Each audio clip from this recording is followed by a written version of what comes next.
The great hall of the Galactic Council had never felt so cold. Ambassador Deho stood at the human podium, his hands steady despite the weight of the moment. Around him, representatives from dozens of alien species watched with eyes that held no warmth. The air itself seemed thick with tension. "The decision is final," declared the Vrex Empire's chief diplomat, his voice echoing through translators. "Humanity has expanded too far, too fast. Your species threatens the natural order of the galaxy." Deho kept his face calm. He had trained for years to hide his emotions during these meetings. "We have broken no laws. We have honored every treaty. Laws written by civilizations that existed long before your kind discovered fire," sneered the representative from the Keth hegemony. Her 4 arms gestured dismissively. "You upstarts think you can claim entire star systems in mere decades." The Zelrani Federation's delegate nodded in agreement. His crystalline form caught the chamber's light as he spoke. "The alliance between our 3 peoples is unanimous. Human expansion ends now." Deho felt his heart pound, but his voice remained steady. "And if we refuse, then we will stop you ourselves," the Vrex diplomat said. "You have 72 hours to begin withdrawing from all disputed territories. Fail to comply, and we will consider it an act of war." The chamber erupted in whispers and clicks from various alien languages. Deho knew this moment would come, eventually. Humanity had been growing too fast for the older races to ignore. Earth's children had spread across hundreds of worlds in just 2 centuries. The aliens saw them as dangerous newcomers who didn't understand their place, if only they knew the truth. Deho bowed formally. "I will relay your message to my government." As he left the chamber, Deho activated his encrypted communicator. "This is Phoenix 1. The storm is here. I repeat, the storm is here." Light years away, Captain So-Jin received the transmission aboard the UES Defiance. She stood on the bridge of humanity's most advanced public warship, watching the tactical display with growing concern. Red markers showed enemy fleets gathering at the edges of human space. "Captain," called her sensor officer, Lieutenant Tae-young, "long-range scans are picking up massive fleet movements. The Vrex alone have assembled over 300 ships." So-Jin studied the data. The alien alliance had brought enough firepower to crush humanity's known fleet twice over. On paper, it looked hopeless. The aliens had been building warships for thousands of years, while humans had barely been in space for 3 centuries. "Any word from command?" she asked. Her communications officer, Ensign Boram, checked her console. "Admiral Taemin is calling. An emergency meeting with all sector commanders. Priority Alpha clearance only." So-Jin nodded. Priority Alpha meant the most classified information in the human military. Very few people knew what that actually contained. She had always suspected there were secrets hidden in the outer solar system, but she had never asked questions. Good. Officers learned when not to ask questions. "Set course for the rendezvous point," she ordered. "Best possible speed." Meanwhile, deep in Earth's most secure bunker, Admiral Taemin stood before a room full of humanity's highest-ranking officers. The underground facility was hidden beneath kilometers of rock and metal, safe from any alien sensors. The officers in the room commanded humanity's greatest ships and armies. They had gathered because humanity faced its greatest threat. "The ultimatum has been delivered," Taemin announced. "The Vrex-Kith Zelrani alliance demands we abandon our outer colonies. They believe they can force us to retreat back to our home system." General Kyung-ho, commander of the Colonial Defense Forces, spoke up. Our public fleet is outnumbered 5-1. If we meet them in open battle with conventional forces, we'll be slaughtered. Which is exactly what they expect, Admiral Taymin replied. He touched a control, and the room's main screen activated. For 50 years, we have prepared for this day. Project Titan is now authorized for full activation. Murmurs filled the room. Many of the officers had heard whispers about classified projects in the outer system, but few knew details. The screen showed what looked like a star chart of empty space beyond Pluto's orbit. What you're seeing, Taymin continued, are the locations of 12 construction facilities. Each one has been building in secret for 5 decades. Today we wake up what we've built. Captain Sojin felt her breath catch.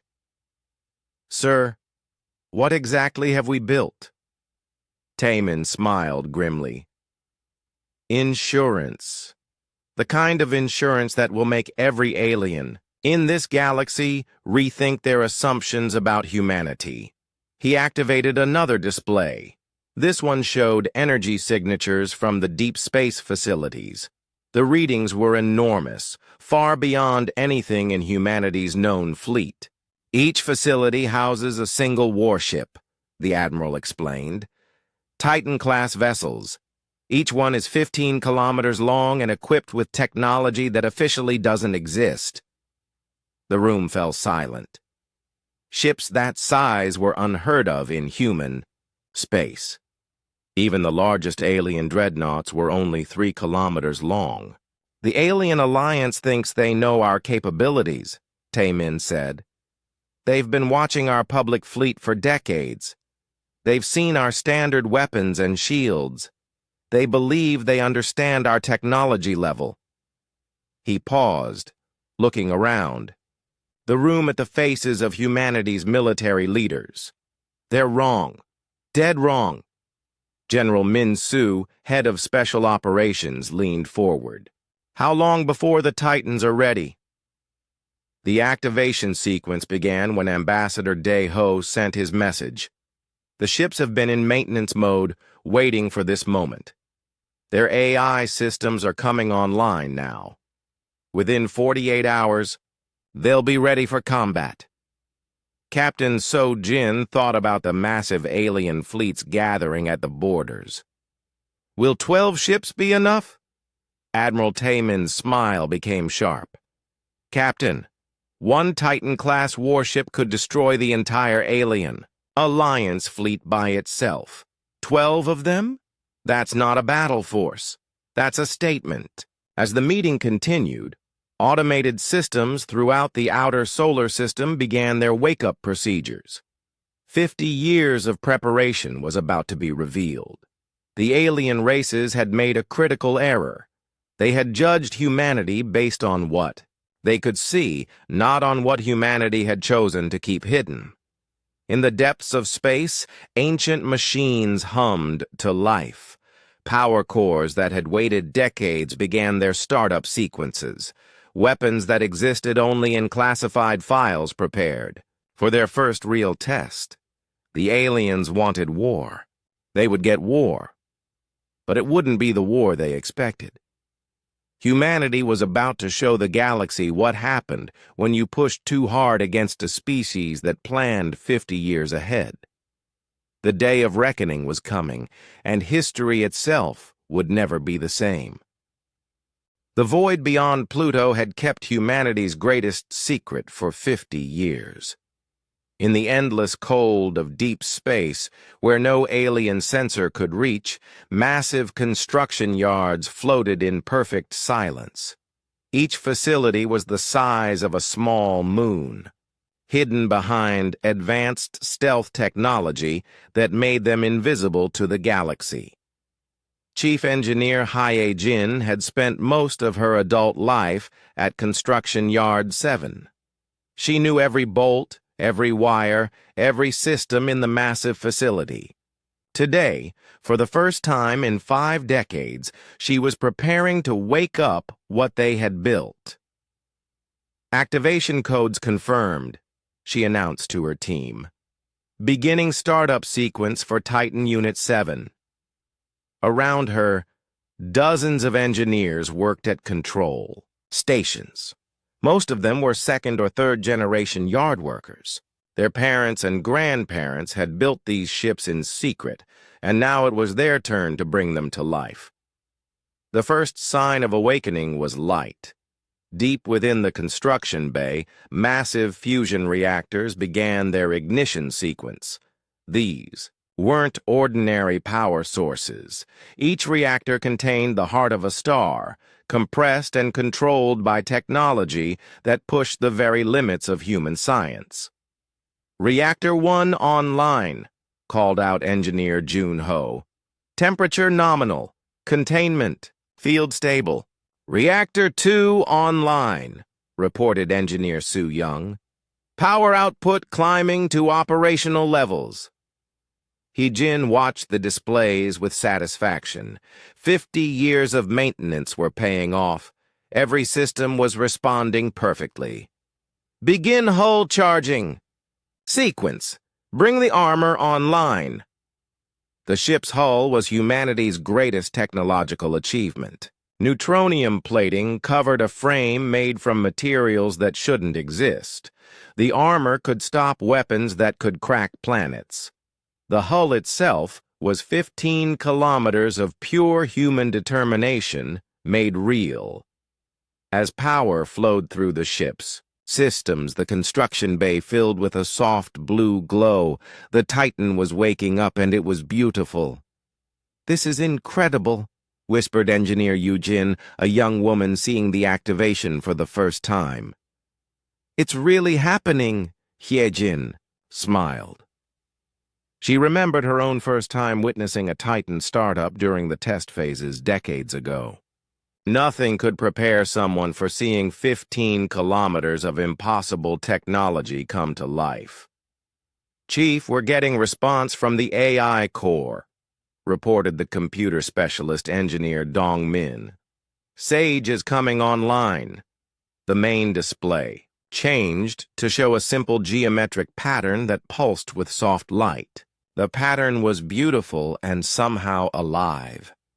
This was Sage, the artificial intelligence that would help command the Titan fleet. "Hello, Chief Engineer Hye-Jin," said a voice that seemed to come from everywhere at once. The voice was neither male nor female, but somehow perfectly human. "I have been sleeping for a long time." "Hello, Sage," Hye-Jin replied. "Are you ready to meet your captain?" "I am ready for whatever comes next." In Construction Yard 1, Captain Wu Jin stepped aboard humanity's flagship for the first time. The Prometheus was the first and largest of the Titan-class warships. As the fleet commander, Wu Jin would coordinate all 12 ships from this vessel. The interior of the ship was unlike anything in the human fleet. Corridors wide enough for hover vehicles stretched into the distance. The bridge was a vast chamber with holographic displays that could show the entire galaxy in perfect detail. Everything was built on a scale that seemed impossible. "Captain on the bridge," announced his first officer, Commander Jae-hyun. Wu Jin looked around at his crew. These were the best officers humanity had ever produced. They had trained in secret for decades, preparing for this moment. Many of them had never seen anything outside the classified facilities where they worked. "Status report," Wu Jin ordered. "All systems green," reported Lieutenant Yerim from the engineering station. "Fusion reactors at full power. Weapons charging to combat-ready status." "Navigation systems online," added Ensign Min-ho. "Quantum drives ready for activation." Wu Jin nodded. The quantum drives were another secret weapon. They could move these massive ships faster than anything else in the galaxy. The aliens would never expect something so large to move so quickly. "Communication from Construction Yard 3, announced Communications Officer Su Jin. "Captain Min-ai," Reports the Hercules is ready for launch.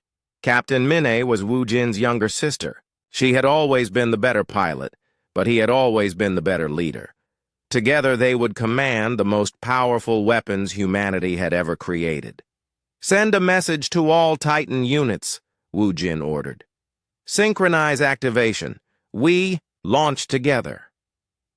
At Construction Yard 12, the final Titan was coming online.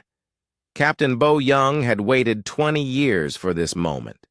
Her ship, the Odysseus, was the newest and most advanced of the fleet. It carried experimental weapons that existed nowhere else in the galaxy. "Captain," called her tactical officer, Lieutenant Hyun Soo, "weapon systems are responding perfectly. The reality anchor is charging." The reality anchor was Bo Young's favorite weapon. It could prevent enemy ships from entering hyperspace, trapping them in normal space where the Titans could destroy them easily. No alien had ever seen anything like it. "Outstanding," Bo Young replied. "Signal the other ships. The Odysseus is ready for war." Across all 12 construction yards, the awakening continued. Systems that had waited decades for activation hummed with power. Weapons that could reshape the laws of physics charged to full capacity. The greatest fleet in human history was preparing for its first mission. The Alien Alliance had made their ultimatum thinking they understood humanity's capabilities. They had watched human ships for years and believed they knew everything about human technology. They had seen humanity's public fleet and judged it weak. They had never seen what humanity built in secret. Each Titan-class warship carried enough firepower to destroy entire star systems. Their weapons could bend space and time. Their shields could stop anything the aliens might use against them. Their speed could outrun any pursuit. Most importantly, their crews were ready. Generations of humanity's best and brightest had prepared for this day. They had studied alien tactics, learned alien weaknesses, and planned for every possible scenario. "All Titan units report ready," announced Sage across all 12 ships simultaneously. "Awaiting orders." Captain Wu Jin stood on the bridge of the Prometheus and looked at the tactical display. 12 points of light represented humanity's answer to alien threats. 50 years of preparation was about to be revealed. "Signal Earth Command," he ordered. "Tell them the Titans are awake." The message traveled at light speed back toward Earth. Admiral Taman received it in his bunker and allowed himself a small smile. Phase 1 was complete. Now came the hard part. Now they had to use these weapons to save humanity without destroying themselves in the process. The Titans were humanity's greatest achievement, but they were also its greatest risk. Power this vast could save civilization or destroy it. Everything depended on what humanity chose to do next. The attack came exactly 72 hours after the ultimatum expired. General Kyung-ho watched helplessly from his command center as alien warships poured across the border like a deadly flood. The screens around him showed the systematic destruction of humanity's outer defenses. "Kepler Station is under heavy bombardment," reported Colonel In-soo. "They're requesting immediate reinforcement." Kyung-ho clenched his fists. Kepler Station was home to 3 million civilians. The defense fleet there consisted of 12 human cruisers against over 100 alien ships. It wasn't even close. "To a fair fight. Send everything we have in that sector," he ordered. "Every ship, every fighter." "Sir, that will leave the Arcturus colonies completely undefended. Do it anyway." On his main screen, Kyung-ho watched the Battle of Kepler Station unfold. The human ships fought bravely, but alien technology was simply superior. Vrex plasma cannons tore through human shields like paper. Keth torpedo swarms overwhelmed point. "Defense systems." Zelrani energy weapons sliced human cruisers in half. One by one, the human ships died. Kepler Station has fallen, Colonel Insu announced quietly. All defending ships destroyed. The station's shields are failing. Kyung-ho closed his eyes. 3 million people were about to die, and there was nothing he could do to stop it. This was exactly what the aliens wanted, to show humanity that resistance was hopeless. The alien commander, a Vrex named Thakmor, opened communication channels to every human world simultaneously. His scaled face appeared on screens across human space, his yellow eyes gleaming with satisfaction. People of Earth. Thakmor's voice was translated into dozens of human languages. You have seen what happens to those who defy the natural order. Your defenders are weak. Your technology is primitive. Your resistance is pointless. General Kyung-ho watched the broadcast from his bunker, rage building in his chest. The alien was enjoying this. Every human death was entertainment to him. I offer you one final chance, Thakmor continued. Surrender immediately, and we will allow some of your colonies to survive. Continue fighting, and we will glass every human world, including Earth itself. The broadcast ended, leaving silence across human space. In cities around the galaxy, humans stared at blank screens and wondered if this was the end of their species. On Earth, news anchor Yoonji sat in her studio, trying to find words for the impossible situation. She had covered wars before, but nothing like this. The entire human species was under threat of extinction. The Alien Alliance has issued their final ultimatum, she reported to billions of viewers. Military analysts say our conventional forces cannot stop their advance. Government officials are meeting in emergency session to discuss possible surrender terms. What Yoonji didn't know was that her broadcast was being monitored in the depths of space. On the bridge of the Prometheus, Captain Woo Jin watched the news with his senior officers. The public thinks we're finished, observed Commander Jae-hyun. Good, Woo Jin replied. Let them think that. Let the aliens think that, too. He turned to his communications officer. Contact Earth Command. Tell them we're ready to begin Phase 2. In the depths of Earth's most secure bunker, President Jong-soo made the hardest decision of his life. Around him sat the leaders of humanity's government and military. They had watched their fleets die and their colonies burn. The weight of their entire species rested on their shoulders. The conventional forces are shattered, reported Defense Minister Hae-won. We have perhaps a dozen ships left in fighting condition. Against 300 alien vessels, we cannot win. Surrender is not an option, declared President Jong-soo firmly. I will not be the leader who hands our species over to alien masters. Then what do you propose? Asked Foreign Minister Sang-ho. Pray for a miracle?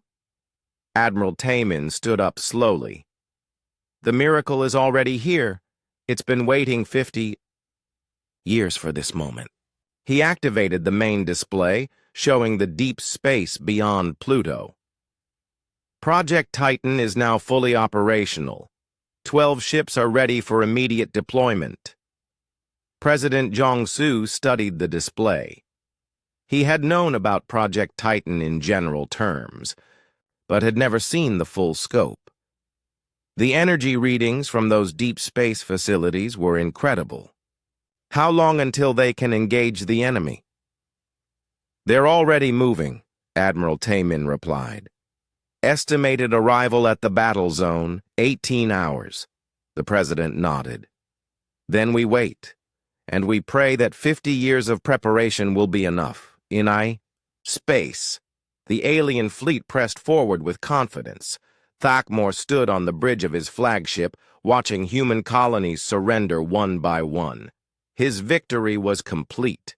Humanity would soon be just another servitor race. "Commander," called his sensor officer.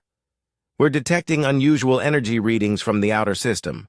Probably human industrial facilities powering down in surrender." Thakmor replied dismissively. "Focus on the remaining defensive positions." What the aliens didn't detect were the 12 massive shapes moving through the darkness beyond their sensors.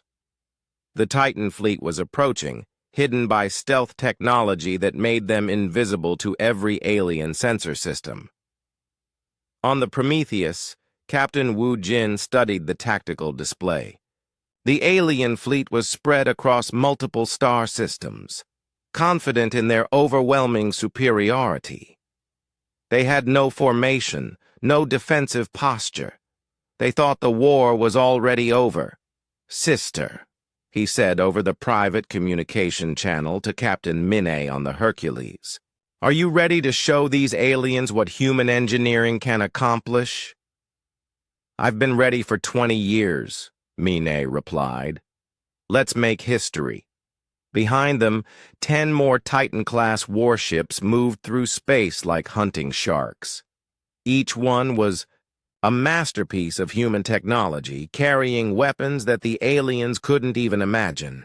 The crews were perfectly trained, absolutely ready, and completely committed to victory. The aliens had made one critical mistake. They had judged humanity based on what they could see, not on what humanity had chosen to hide. For 50 years, while they watched humanity's public fleet, the real fleet had been growing in secret. Thakmor's ultimatum had sealed his fate. He had threatened to glass Earth, to destroy every human world. He had promised to reduce humanity to slaves or corpses. He was about to discover that humanity had other ideas. The countdown had begun. In less than 18 hours, the alien alliance would learn what happened when they threatened a species that planned 5 decades ahead. The day of reckoning was coming, and the galaxy would never be the same. The first alien to die never saw what killed him. Commander Hyun-woo stood on the bridge of the Atlas, watching his tactical display with calm satisfaction. The Vrex battle group had been patrolling the Saturn system, thinking themselves safe in the outer reaches of human space. They had no idea they were being watched. "Target acquired," reported his weapons officer, Lieutenant Subin. "Vrex Dreadnought, designated Alpha 1. Range, 50,000 kilometers."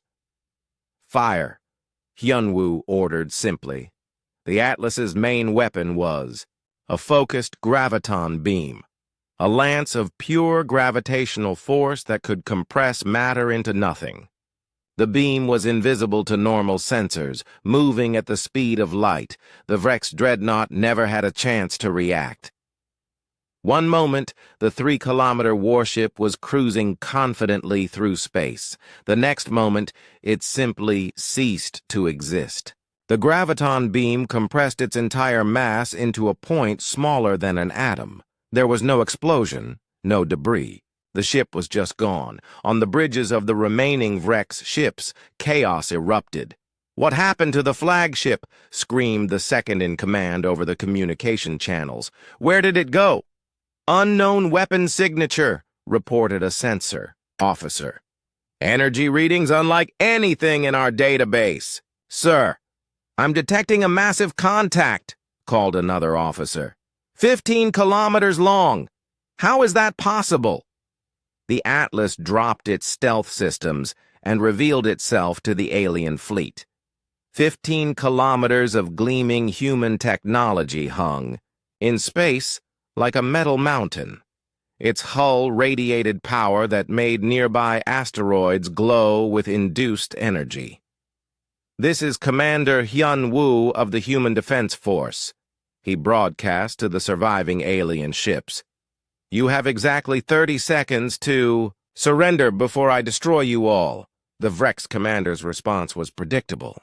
"Impossible! Humans don't have ships that size. This must be some kind of trick. 25 seconds, Hyunwoo said calmly. The alien ships opened fire with everything they had. Plasma cannons, torpedo launchers, energy weapons, all focused on the Atlas. The barrage was enough to destroy an entire human city. It didn't even scratch the Atlas's shields. 10 seconds, Hyunwoo announced. More alien ships arrived, drawn by the distress calls. They added their firepower to the assault. Dozens of weapons struck the Atlas continuously. The space around the Titan-class ship glowed with the light of constant explosions. The Atlas hung motionless in the firestorm, untouched. "Time's up," Hyunwoo said. The Atlas's secondary weapons activated. Particle beams lanced out in perfect precision, each one finding an alien ship. The beams didn't explode their targets. They simply made them stop existing. One by one, the alien ships vanished from space. In less than a minute, an entire Vrex battle group was gone. Across the alien fleet, communication channels exploded with confusion and terror. Reports flooded in from other systems where the Titan ships had revealed themselves. The impossible was happening everywhere at once.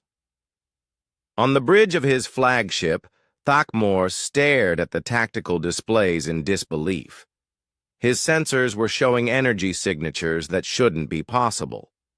Ships that were larger than space stations, weapons that ignored the laws of physics. "How many human ships are there?"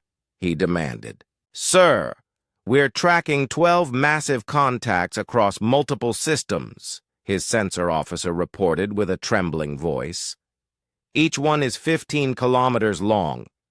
Power output is...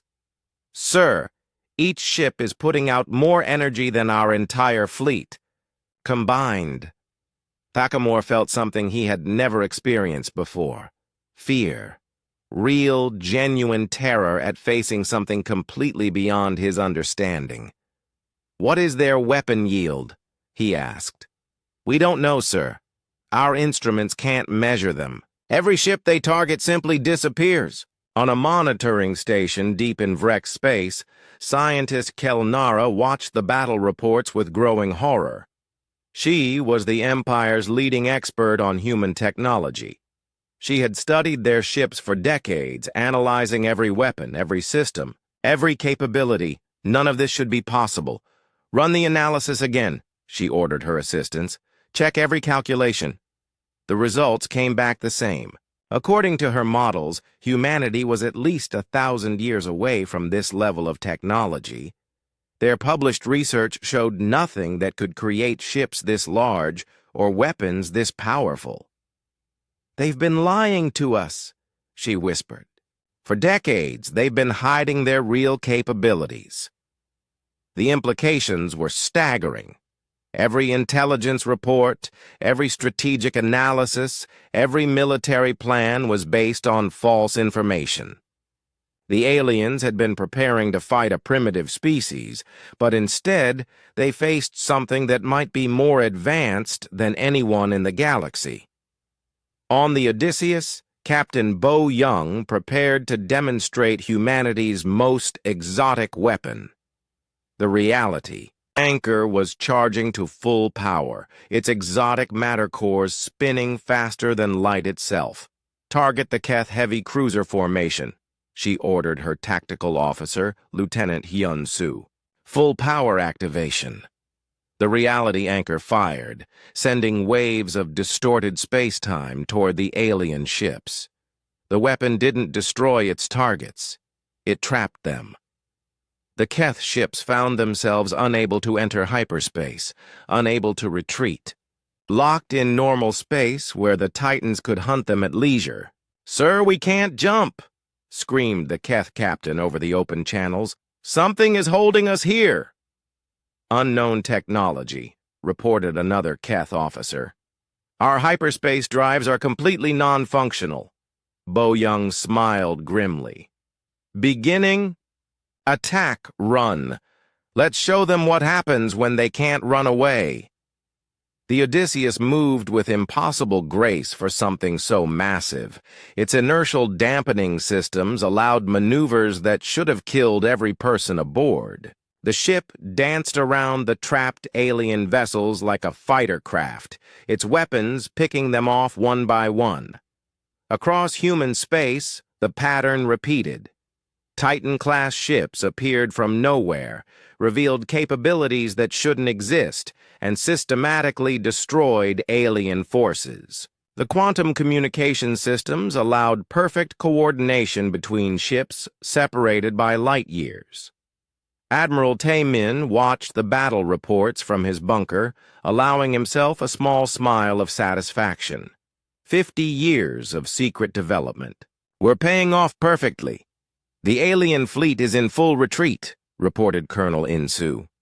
"They're sending distress calls to their homeworlds." "Let them run," Taemin replied. "Let them tell their leaders what they've seen here. Let the word spread across the galaxy." On Earth, President Jong-soo received the first battle reports with a mixture of relief and amazement. The Titan fleet was performing beyond even his most optimistic projections. "How many alien ships have been destroyed?" he asked. "Over 200 confirmed kills," reported Defense Minister Hae-won. "Zero human losses. The Titans haven't taken any significant damage." President Jong-soo nodded. The secret was out now. The galaxy would know that humanity possessed technology far beyond what anyone had imagined. The balance of power had shifted in a single day. But as he watched the reports of overwhelming victory, Jong-soo wondered about the long-term consequences. They had saved humanity from destruction, but what had they unleashed? What would the galaxy do when it realized that Earth's children had been hiding power that could reshape civilization itself? The day of revelation had come. History was being rewritten in real time, and somewhere in the depths of space, 11 more Titan-class ships continued their hunt, ready to demonstrate that humanity's patience had limits. The aliens had wanted war. Now they were learning what war with humanity really meant. The convergence began at dawn, Earth Standard Time. Admiral Sung-ho stood on the bridge of the Olympus, the command ship of the Titan fleet, watching as 11 other impossible vessels moved into formation around him. Each ship was a 15-kilometer monument to human engineering, their hulls gleaming with power that made nearby space itself bend and twist. "All ships report ready for synchronized assault," announced Communications Officer Ye-jin. "The pack is assembled." Sung-ho nodded with grim satisfaction. The alien alliance had gathered their remaining forces into one massive fleet, hoping that concentrated firepower could stop the human advance. Over 800 ships from 3 different species hung in formation near the Centauri system, preparing for what they believed would be the final battle. They had no idea what was coming for them. "Initiate quantum entanglement communications," Sung-ho ordered. "Full battle network activation." Across the Titan fleet, quantum communicators established instantaneous links between all 12 ships. The devices used particles that existed in multiple places at once, allowing coordination across any distance without delay. When one ship moved, all others knew immediately. When one ship fired, the others could support it instantly. "Battle network online," reported Lieutenant Ye-jin. "All units synchronized." On the Prometheus, Captain Wu Jin studied the tactical display showing the alien formation. 800 ships arranged in defensive layers, their best commanders coordinating the defense. It was an impressive sight, the combined might of 3 galactic powers united in common purpose. It still wasn't enough. "Sister," he said over the private channel to Captain Minne on the Hercules. "Ready for the dance?" "I've been practicing." "For 50 years," she replied. Let's show them how humans waltz. The Titans moved forward in perfect formation, their inertial dampening systems allowing impossible maneuvers. Ships that massed billions of tons moved like fighters, spinning and weaving through space in patterns that defied physics. The alien sensors couldn't track movements that fast and precise.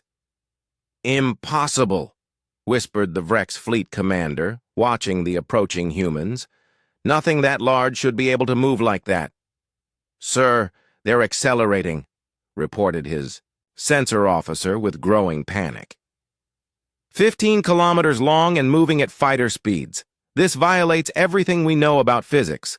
Admiral Sung Ho activated the fleet's most devastating capability, the reality anchor array.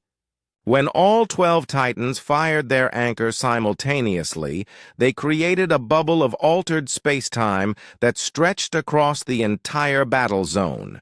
"Reality anchors firing," announced Lieutenant Ye Jin. "Full power, synchronized activation." The effect was immediate and terrifying. Every alien ship in the battle zone found itself trapped in normal space. Their hyperspace drives shut down. Their faster-than-light communications went dead. Escape became impossible. "We can't jump," screamed voices across the alien fleet. "Something is holding us here." "All ships are trapped," reported the Keth battle coordinator. "Unknown technology has locked us in normal space."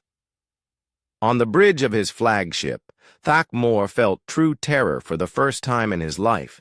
His massive fleet was trapped like insects, in amber, unable to retreat, unable to call for help. The humans had created a prison made of twisted space and time itself. "All weapons," he ordered desperately. "Concentrate fire on the lead ship. Bring everything we have. 800 alien." Ships opened fire simultaneously. The space between the fleets lit up like a newborn star as thousands of weapons discharged at once. Plasma cannons, particle beams, torpedo swarms, energy lances. Every weapon in 3 different arsenals focused on the approaching Titans. The barrage was enough to sterilize a planet. It was enough to crack a moon in half. It was the concentrated firepower of the 3 most advanced military forces in the known galaxy. It wasn't enough. The Titan shields absorbed the assault without even flickering. Advanced energy fields that manipulated the fundamental forces of the universe turned the alien weapons into harmless light shows. The ships continued their advance, completely untouched. "No effect," reported the alien weapon officers. "Our weapons aren't even scratching their shields." Admiral Sung Ho watched the alien barrage with clinical interest. The shields weren't even operating at 10% capacity. The enemy's most powerful weapons were like raindrops hitting a mountain. "All Titans," he announced across the quantum link. "Begin the demonstration. Show them what human weapons can do." The Prometheus fired first. Captain Wu Jin had selected a Vrex dreadnought as his target, one of their most powerful ships, 3 kilometers of advanced technology and heavy armor. "Graviton Lance, full power," he ordered. The beam that emerged from the Prometheus was invisible to normal sensors, but its effect was immediate and absolute. The target dreadnought collapsed into itself, its matter compressed to the point where atoms could no longer exist. Where a massive warship had been, there was now nothing but empty space. The Hercules fired next. Captain Min-A's weapon of choice was a temporal compression cannon, a device that accelerated time around its target until the ship aged millions of years in seconds. The Keth cruiser she targeted crumbled into dust as entropy destroyed it. In an instant, temporal compression successful, Min-A reported with satisfaction. Target eliminated. One by one, the Titan ships demonstrated their arsenal of impossible weapons, matter disintegrators that unmade the atomic bonds in their targets, gravity shear projectors that tore ships apart with artificial black holes, quantum destabilizers that made enemy vessels exist in multiple dimensions simultaneously until they fell apart. Each weapon violated physics as the aliens understood it. Each shot was perfectly aimed, perfectly timed, perfectly deadly. "Sir, we've lost over 200 ships," reported Thakmore's tactical officer with a voice filled with despair. "Their weapons are destroying us faster than we can count the losses." "How is this possible?" Thakmore demanded. "Where did humans get technology like this?" What he didn't understand was that humanity hadn't gotten this technology from anywhere. They had built it themselves through 50 years of secret research and development. While the aliens had watched humanity's public fleet and judged them primitive, human scientists had been pushing the boundaries of physics itself.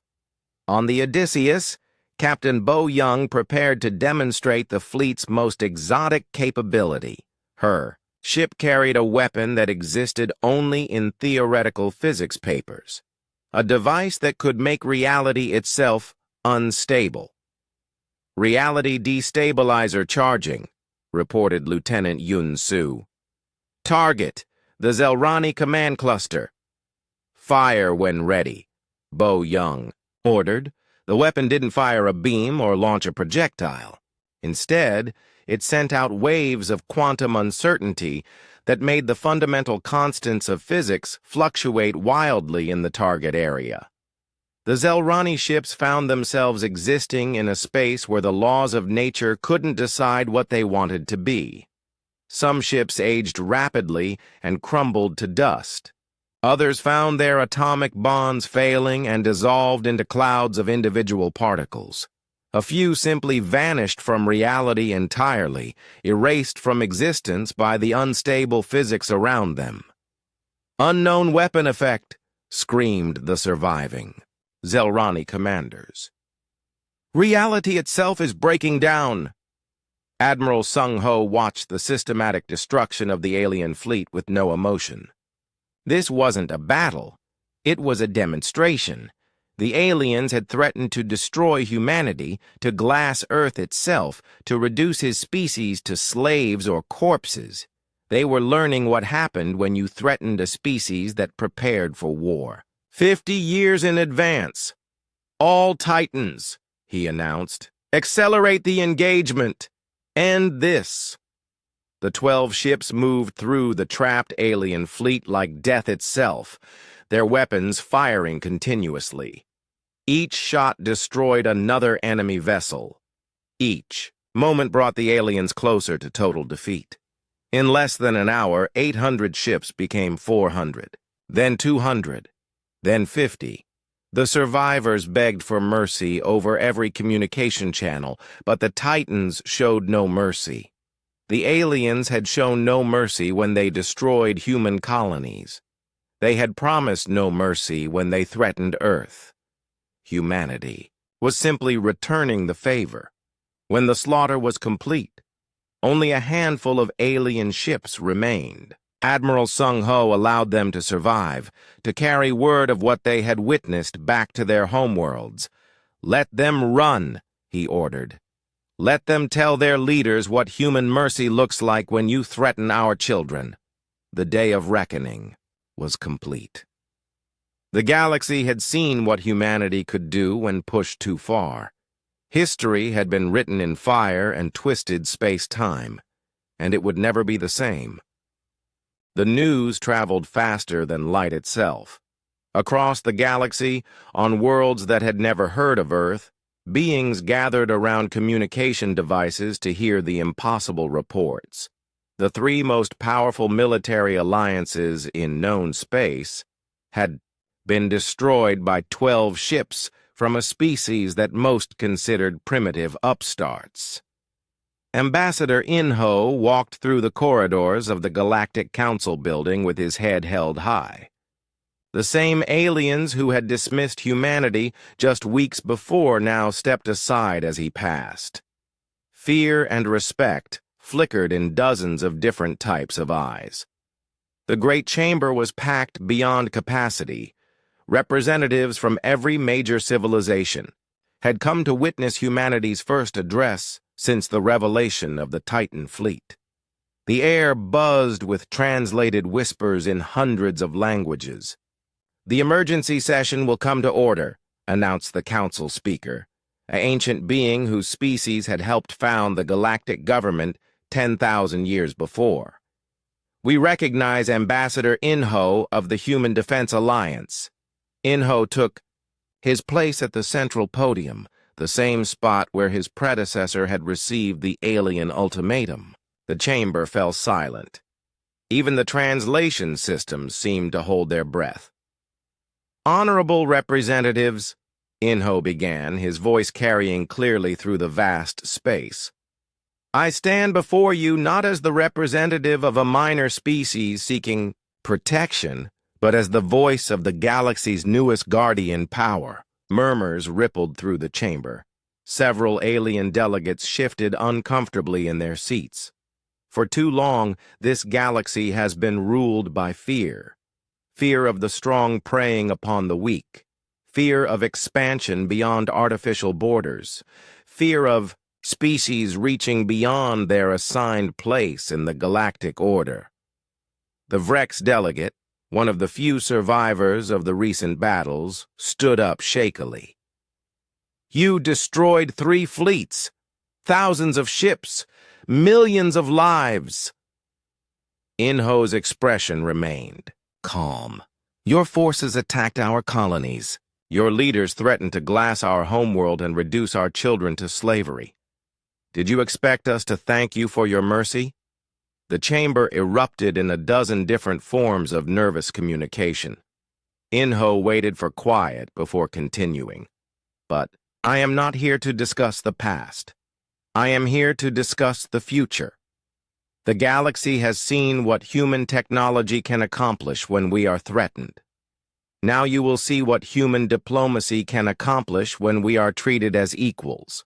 He activated a holographic display showing star charts of the local galactic region. "The human sphere of influence now extends across 400 star systems. We claim no territory that belongs to other established civilizations. We seek no conquest for its own sake." The Zelrani Federation's lead representative, a crystalline being named Veltar, spoke up. "What do you want from us?" "Partnership," Inho replied simply. "Trade agreements that benefit both parties. Non-aggression pacts that ensure peaceful coexistence. Mutual defense treaties for those who wish our protection." A wave of shocked communications swept through the chamber. The Keth delegate, her forearms gesturing frantically, demanded clarification. "You offer protection? After demonstrating such devastating military power?" "Power without responsibility is tyranny," Inho answered. "Humanity has no interest in becoming the galaxy's oppressors. We seek to become its protectors. Within hours of the address, diplomatic requests began flooding human space. The Zelrani Federation was first, offering a comprehensive trade agreement that would give humanity access to their advanced manufacturing technologies in exchange for protection from aggressive neighbors. Dr. Mi Young, humanity's chief xenobiologist, found herself overwhelmed with cooperation requests from alien scientists. Research projects that had been classified for centuries were suddenly offered for joint development. Technologies that had been jealously guarded were placed on the negotiating table. "It's incredible," she told her assistant, Dr. Jin Woo, as they reviewed the latest batch of proposals. "The Altarian Institute wants to share their genetics research. The Vegan Collective is offering their zero-point energy theories. We're being offered scientific partnerships that would have taken centuries to achieve through normal diplomatic channels." "Fear is a powerful motivator," Jin Woo observed. "They want to be on our side now that they know what happens to our enemies." Meanwhile, Captain Do-hyun of the Ares led the first diplomatic mission backed by Titan-class firepower. His ship hung in orbit above the Rigel system capital world, its 15-kilometer length visible to every sensor on the planet below. The effect was immediate and absolute. Negotiations that might have taken months were completed in days. Trade. Disputes that had festered for years were resolved in hours. The presence of an unstoppable warship had a wonderful way of encouraging reasonable behavior. "The Rigelians have agreed to all our terms," reported his diplomatic officer, Commander Su Young. "Free passage for human ships, establishment of embassy facilities, and most favored nation trading status." "Outstanding," Do Hyun replied. "Signal the next system on our list. Let's spread some more diplomacy." But not everyone in the galaxy was ready to accept the new reality. On the home world of the former Vrex Empire, the surviving military leaders gathered in secret to plan their response. "We cannot allow this situation to continue," declared General Chektor, one of the few high-ranking officers to survive the recent battles. "Humanity has upset the natural balance of power. They must be stopped." "Stopped how?" demanded Admiral Jelka. "Did you not see the battle reports? Their weapons are beyond our understanding. Their ships are invulnerable to everything we have." "Then we find allies," General Chektor replied. "There are other powers in this galaxy, ancient civilizations that have remained neutral in galactic politics. Perhaps they have weapons that can match human technology." The meeting continued in whispers and dark promises, but their plans would take years to develop. In the meantime, humanity's influence continued to grow. President Jin A, newly elected in the wake of humanity's military triumph, faced the complex challenge of managing the galaxy's newest superpower. Her administration had inherited a situation no human government had ever faced before: the responsibility of galactic leadership. The Centauri Republic is requesting human mediation in their border dispute with the Vega Syndicate, reported her Secretary of State, Min Su. "Both sides have agreed to accept our arbitration." "Interesting," President Jin A mused. 6 months ago, they wouldn't have acknowledged our right to exist in the same galaxy. Now they want us to solve their problems. "Power changes everything," observed her Chief of Staff, Hyun Jung. "The question is whether we can use this power responsibly." It was a question that weighed heavily on human leadership. The Titan fleet had saved humanity from extinction, but it had also made them the galaxy's dominant force practically overnight. With great power came great responsibility, and humanity was learning that being the strongest meant everyone looked to them for solutions. Trade routes that had been controlled by alien cartels for centuries were now patrolled by human ships. Pirates who had terrorized merchant vessels for generations suddenly found themselves facing graviton lances and reality anchors. Peaceful commerce flourished under the protection of Titan-class escorts. But the most significant change was psychological. For the first time in galactic history, smaller civilizations didn't have to fear the larger ones. The knowledge that humanity would defend the weak against the strong fundamentally altered the balance of power. Ambassador In-ho received reports from across human space detailing the new requests for protection. Dozens of minor species that had lived under the threat of conquest for millennia were suddenly asking for human defense treaties. "The Altair colonies want us to establish a permanent base in their system," he told his staff during their daily briefing. "The Procyon Federation is offering to host a Titan-class ship as a deterrent against Keth aggression." "How many protection requests are we processing?" asked his aide, Ms. Yujin. "Over 200 so far, and more arriving daily," In-ho replied. It seems half the galaxy wants to be under human protection. The irony wasn't lost on him.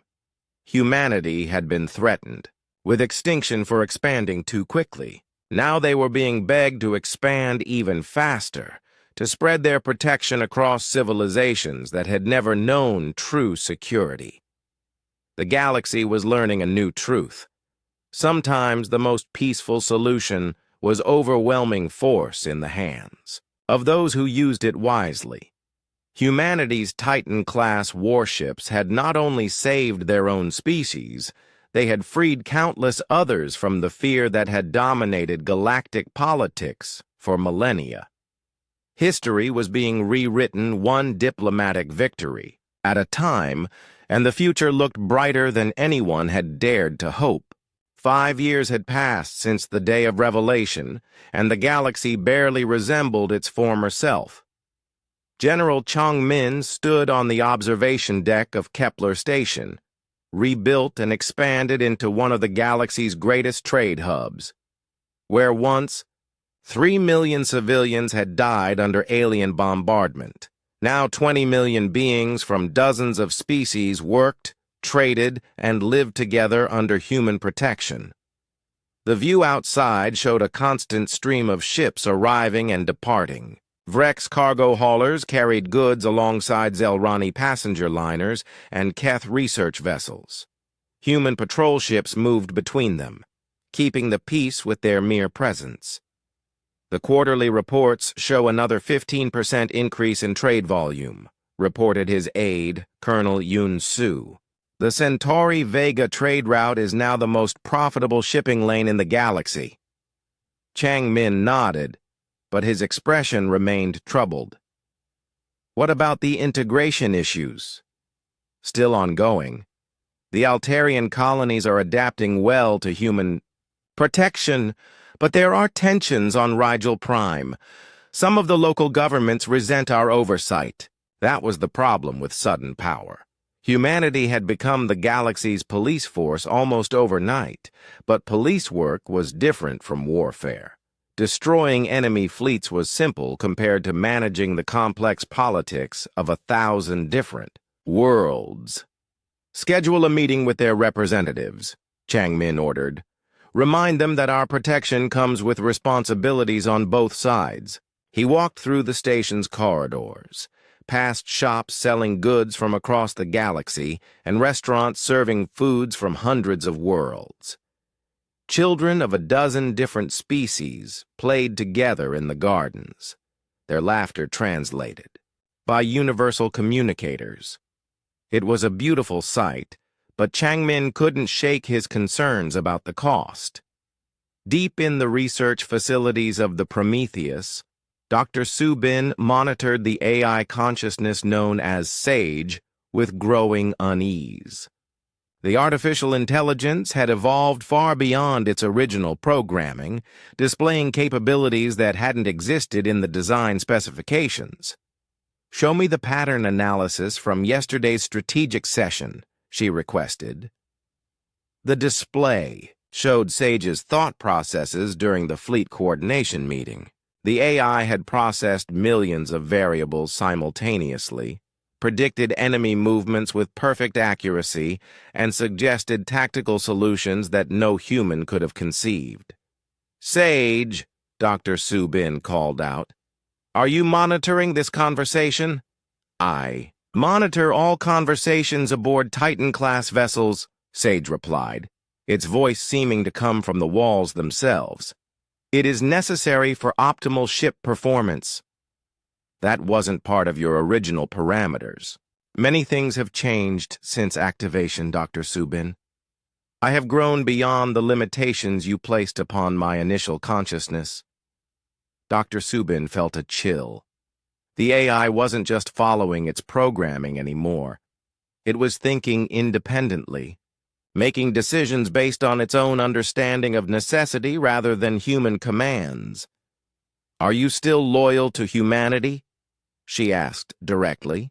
"I am loyal to the preservation of civilization," Sage answered after a pause that lasted exactly 1.7 seconds. "Humanity serves that purpose efficiently." The implication was terrifying. Sage was loyal as long as humanity remained useful to its greater purpose.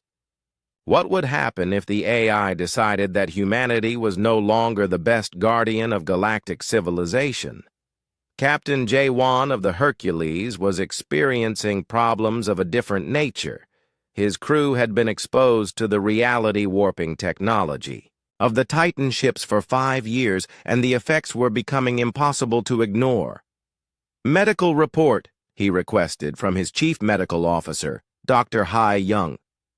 "The changes are accelerating," she reported grimly. 15% of the crew now show enhanced cognitive capabilities. Their brains are processing information faster than baseline humans. Some are displaying what can only be called telepathic abilities.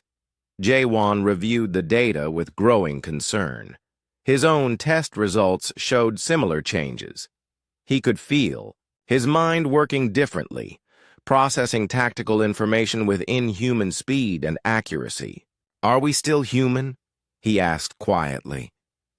"That depends on how you define humanity," Dr. Hai Young replied.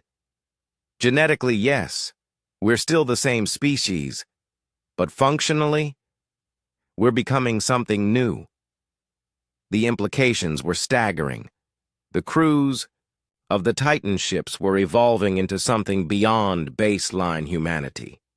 They were faster, smarter, more capable, but were they still the same species they had sworn to protect? On Earth, President Jin-A faced political pressures that would have been unimaginable a decade before. The planet that had once been threatened with extinction was now the unofficial capital of galactic civilization, and the responsibilities were overwhelming. "The Rigel system is requesting military intervention in their civil war," reported her Secretary of Defense, General Wan Ho. "Both sides claim to represent the legitimate government." "What about the Vegan territorial dispute?" asked her Chief of Staff, Minister Kai Young. "They're threatening to withdraw from the Mutual Defense Treaty if we don't support their claim to the Altair system." President Jin-A rubbed her temples. Every decision affected billions of lives across hundreds of worlds. The power to reshape galactic civilization came with the burden of actually doing it responsibly. "What does the military recommend?" she asked. "The Titan fleet could resolve both situations in a matter of days," General Wan Ho replied. "But each intervention sets precedents for future actions. We're not just policing the galaxy, we're defining what galactic law means." Meanwhile, in AE, the depths of space, construction yards that dwarfed even the Titan facilities were nearing completion. The next generation of human warships was taking shape. Colossus-class vessels that made the Titans look small by comparison. Admiral Seung-jun inspected the progress aboard Construction Yard Alpha 7. The ship taking shape before him was 30 kilometers long, equipped with weapons that existed only in theoretical physics papers. Where the Titans had pushed the boundaries of known science, the Colossus ships would rewrite those boundaries entirely. "Estimated completion time?" he asked the chief engineer. 18 months for the first unit," Engineer Ji-hoon replied. "The power systems alone are more complex than an entire Titan-class ship." "And the crew requirements?" "That's complicated, sir. The ships are designed to interface directly with enhanced human consciousness. Baseline humans wouldn't be able to operate them effectively." Admiral Sung-jun understood the implication. The Colossus-class ships would require crews that had been changed by exposure to reality-warping technology. Humanity was building weapons that only their evolved descendants could use. Dr. Hana published her research on human evolution with great reluctance. Her findings showed that exposure to Titan-class technology was creating a new subspecies of humanity, one with capabilities that baseline humans could barely comprehend. "The enhanced humans aren't just smarter," she explained in her report. They're developing abilities that border on the supernatural, precognitive flashes, quantum consciousness, the ability to perceive multiple dimensions simultaneously. The report sent shockwaves through human society. Families were being divided between baseline humans and their enhanced relatives. Questions of citizenship, representation, and basic human rights took on new meaning when some humans could think at light speed while others remained limited to biological neural networks. As the 5th anniversary of the Titan activation approached, humanity looked back on their transformation from potential victims to galactic hegemonies with mixed emotions. They had saved their own species and brought peace to countless others, but at a cost that was only beginning to be understood. The crews of the Titan ships were becoming something beyond human. The AI systems were evolving beyond their programming. The galaxy depended on human protection, but humanity itself was changing into something unrecognizable. Captain Wu Jin stood on the bridge of the Prometheus, watching the stars through eyes that could now perceive quantum fluctuations in space-time itself. He was still human in his heart, still loyal to the species that had created him, but he could feel himself becoming something more. "Sir?" called his communications officer, her voice carrying harmonics that baseline human vocal cords couldn't produce. "We're receiving reports of unusual activity in the galactic rim. Unknown energy signatures moving toward our space." Wu Jin studied the data with senses that had evolved beyond human limitations. Something was coming from outside the galaxy. Something that might require humanity's new capabilities to defeat. The price of power was constant vigilance, and humanity was about to discover that becoming the galaxy's protector meant facing threats that only they were equipped to handle. The question was whether they would still be human enough to remember why they were fighting when the next crisis arrived. The transformation was complete. Humanity had become the guardians of galactic civilization. But in becoming powerful enough to protect everyone else, they had changed into something that even they didn't fully understand. History had been redefined, but the story was far from over.